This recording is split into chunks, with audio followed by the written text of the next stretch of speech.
Okay, thank you very much. Let me just share my screen.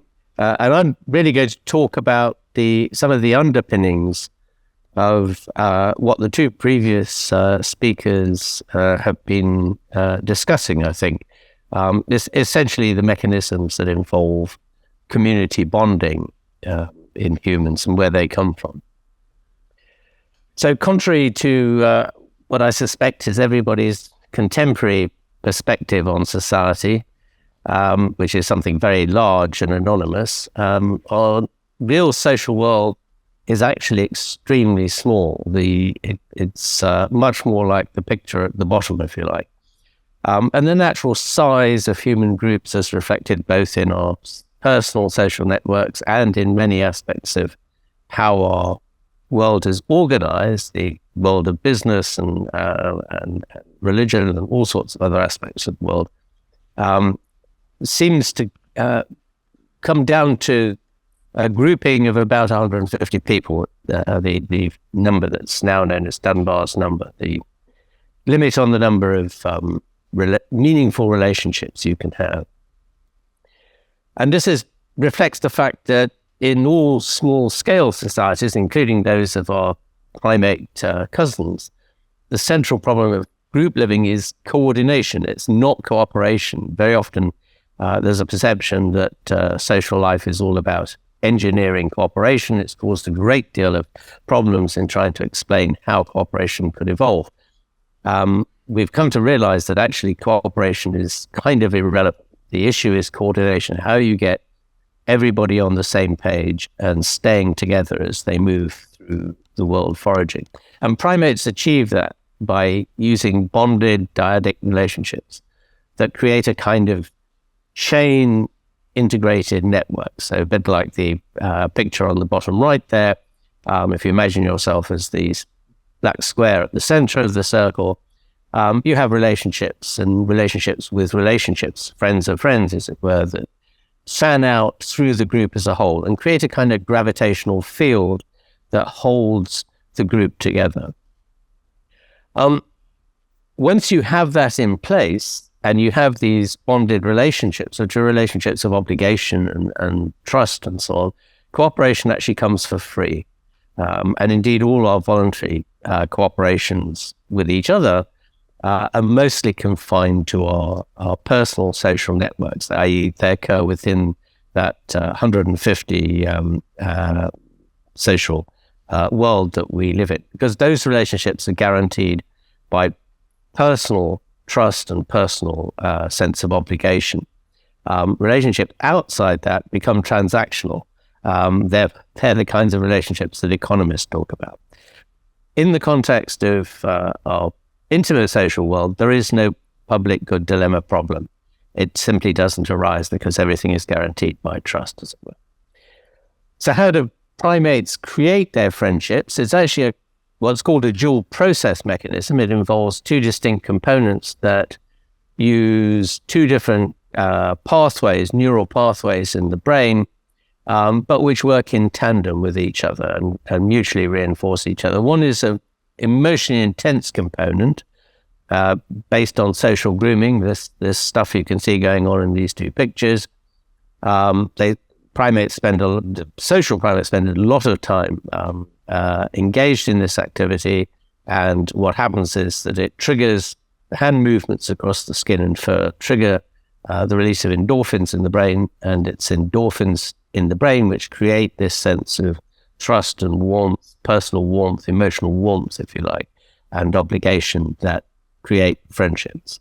And just on the bottom right is some of the original evidence showing that grooming releases endorphins in primates. But my collaborators in Finland have used PET scanning to show this effect in humans. Stroking, very light, what's sometimes called soft touch stroking, triggers the release of endorphins in the brain. The second component is a cognitive component. It's related much more to brain size. It's the cognitive context in which relationships of trust and reciprocity and obligation are built up. In the case of monkeys, that's obviously kind of mental impressions, if you like, it gets a bit more complicated in humans, as we'll come to in a second. Now, the problem with this touch-based form of social bonding, which we still use, we use it all the time in conversations with our close friends and family, is that it's very limiting on the size of social groups that can be bonded, and that turns out to be at about 50. And if we're living in groups of 150, that clearly creates a problem. And indeed, most of our social time is actually directed to the closest 50 people, the closest family and friends in our social network. Something like 75% of our social effort, however you measure that, whether it's time or emotional closeness or whatever, emotional capital, 75% of that is devoted to just 50 people. And all the other people beyond that, extending to the entire population of Sweden, I guess, gets very little of our time on an individual by individual basis. The way we solve that problem is this, and it seems to have happened in 3 separate stages during the course of the last 2 million years. One is the introduction of laughter, later the introduction of singing without words, chorusing if you like, and dancing, and then finally with the evolution of language about 250,000 years ago with the appearance of our own species, the rituals of religion, feasting, eating and drinking together, and storytelling. And we've shown that all of these trigger the endorphin system. All of them create a sense of belonging to a larger, sometimes more anonymous, not completely, well, it can be quite anonymous, but it's what's allowed us to build up these much, much bigger groupings beyond that 150 layer. You might think of it in terms of creating a sense of belonging to a tribe. So who makes a good friend in this context? This is essentially the second cognitive component, the thinking part of the story, if you like. And the important point about this is that this is the sort of underlying cognitive aspects of how we choose our friends, but it also provides, it turns out, the basis for creating much, much larger communities.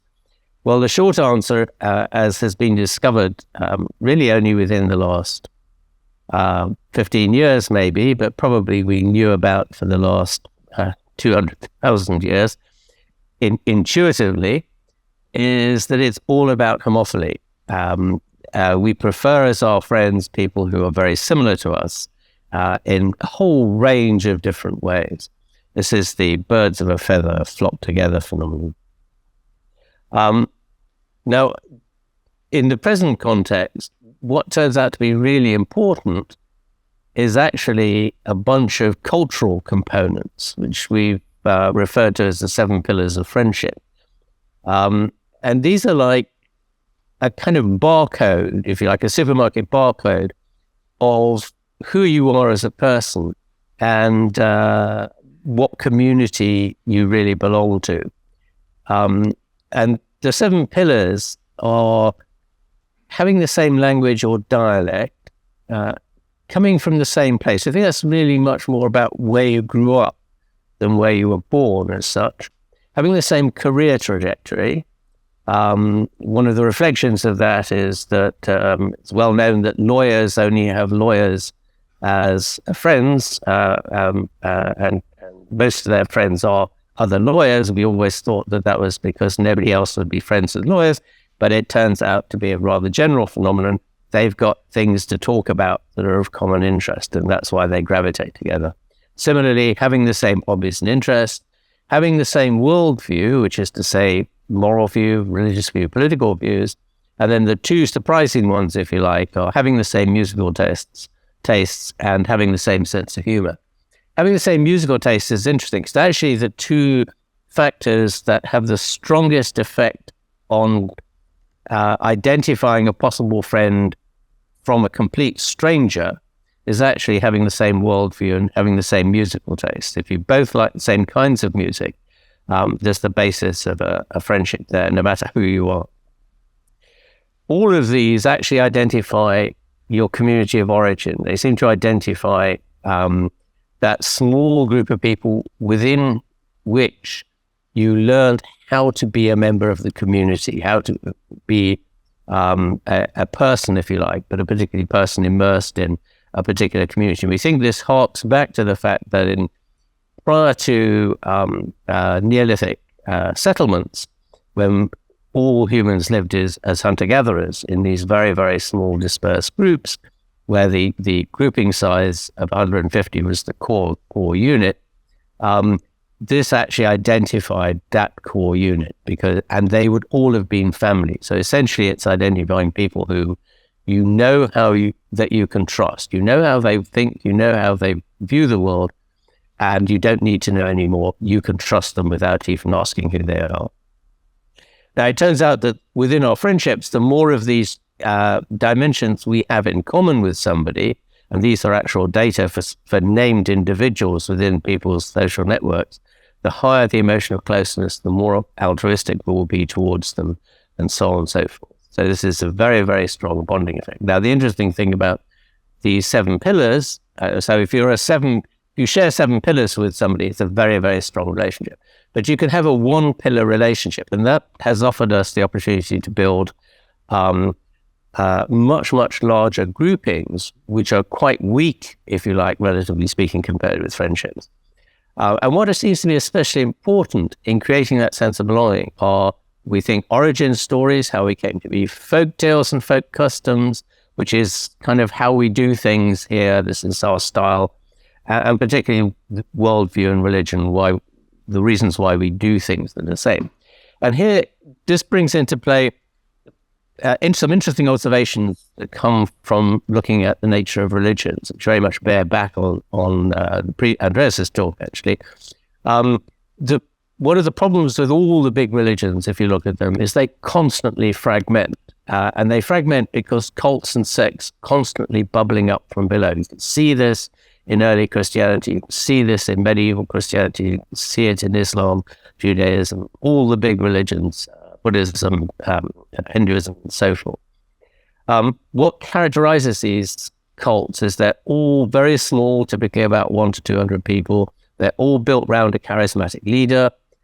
They all have rather exotic beliefs and practices, and and those exotic beliefs and practices create a deep sense of belonging, commitment to the little group. So it gives them immense power. And of course, the big religions don't like them because they're anarchic and very difficult to control. And most of the big religions spend a lot of time trying to eradicate these, particularly in the Abrahamic tradition, eradicate these cults as they appear. And of course, sometimes they get away from the control of the center, and they give rise to whole new religions, as in fact Christianity evolved out of Judaism, and Protestantism evolved out of Catholicism, and so on. So the problem basically comes down to the fact that we feel much more comfortable in very, very small social worlds. Those social worlds can become extremely tightly bonded and ideologically committed, if you like, as a result of that. So these are the exotic beliefs and practices. And then can effectively launch iconoclastic revolutions against the central powers. So just to sum up, really, the main takeaway message is that natural human community sizes are extremely small, much smaller than people think.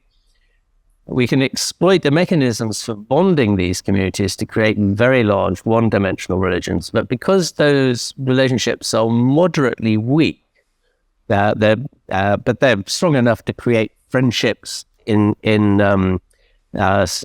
inverted commas, if you like, out of complete strangers, commitment to complete strangers, and say a big religion. Nonetheless, they will allow us to create these very big groups. And then the last point, these very large communities are very prone to fragmentation and challenge from below. And on that happy note, let me go back to stopping screen sharing.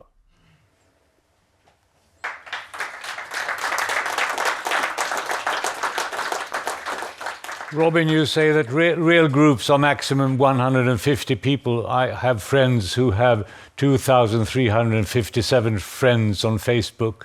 What shall I say to them? I have no friends on Facebook. I'm in a bad way. They're in good shape. The answer is they're doing. If you look at, you actually see these numbers beautifully represented, even in the digital world, even in phone calling databases. We've showed it.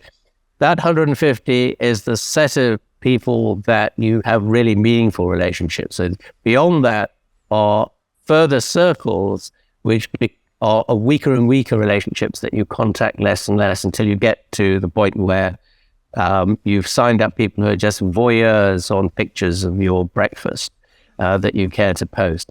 And they're really meaningless. And if you look at the traffic on Facebook, you will see, I'm sure your friends, in fact, actually, a Swedish TV host actually tested this by checking out every single person on his professional Facebook page and decided that I was probably right, because a lot of them got very cross when he turned up at their house to say, I'm here at a very inconvenient time. So yes, Facebook allows you to have 2,000 friends listed. We have that in real life. We call those acquaintances, people we work with, but we would never invite home to our house, for example, and people beyond that. So, but Robin, how many of these 7 pillars can crumble before the bonds break?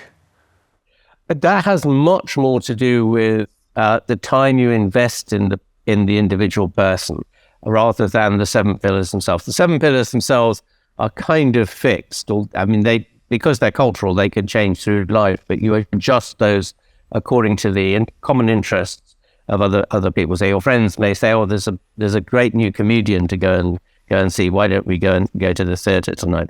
And that does allow you those pillars to change, so you converge with your friends a little bit. But by and large, it's all about the time that you devote to your friends that really determines whether that relationship has any persistence through time.